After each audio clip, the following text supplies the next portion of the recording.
Hello, Live Good Family. Hello, team. Ayan. So, ito, nag-record ako ng video just to share you kung paano mag-pay ng subscription or monthly subscription natin kay Live Good. Ayan. So, ito, dito ako ngayon sa personal website ko, Live Good website. And then, babayaran natin yung monthly subscription ng ating isang downline or DR. Ayan. So, proceed lang tayo dito sa tatlong bar sa gilid, right side. Tapos, click natin yung my earnings to check our balance. And then, titingnan natin sa credit wallet. Ayan, so, as of now, currently we have $49.05 na balance. So, take note lang guys, wag nyo itong pipindutin na transfer to earnings, no? Kasi lahat ng balance yung mababalik ulit dun sa system ni LiveGood. So, mag-aantay ulit kayo niya ng another 1 week bago siya ulit mabalik sa credit wallet. So ngayon dito, finding existing user kasi member na yung ating babayaran na subscription. Ngayon kung bago naman, i-encode nyo lang dito siya sa create new user. Anyway, gagawa tayo ng another video para doon. So dito, magpipay tayo ng monthly subscription ng ating downline. So nakopy ko na yung ID niya, ipipaste ko na lang dito. Ayan. Tapos, dito may dalawang option siya. Transfer credit kung magpapasa kayo sa kanya ng balance sa credit wallet, or membership kasi consider din yun as product. So, ito yung i-click natin. Order product or pay for membership. And then, gagawin natin, continue lang.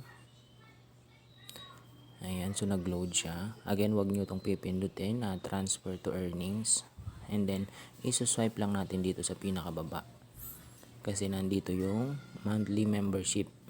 Ngayon, kung may pang yearly na kayo na pang upgrade, pwede rin yearly membership. So, mas makakamura tayo doon. So, ngayon, since wala pa naman tayo pang bayad, ito muna ang monthly. So, click natin tong arrow pababa. And then, select natin yan. Tapos, click lang natin yung continue. Ayan. So, ganito ang kakalabasan niya. Check natin yung excuse me. Ayan, check natin yung information ng ating pagbabayaran ng subscription. And then yan, so kapag okay na lahat, issue credit. Tapos tatanungin ka pa ni LiveGood kung are you sure you want to issue credit to this account, and then click okay pag okay na. And then so credit successfully. And then ibig sabihin niya nabayaran na natin yung monthly subscription niya. And then continue. Ayan. So, paano natin, refresh natin, paano natin malalaman kung okay na? So, try natin ilagin yung account ng ating downline. So, mag-log out ako dito. Ayan. Log out. And then, continue. Tapos, lalagin natin yung account niya. Okay. So, let's see kung bayad na siya. Pupunta tayo ngayon sa my membership. Ayan. So, nakita nyo, no? You have paid your membership for the following month. Okay. So, ibig sabihin, okay na.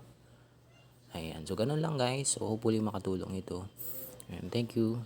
And let's see you at the top, guys. And let's do this. Live good to live a good life. Thank you and God bless.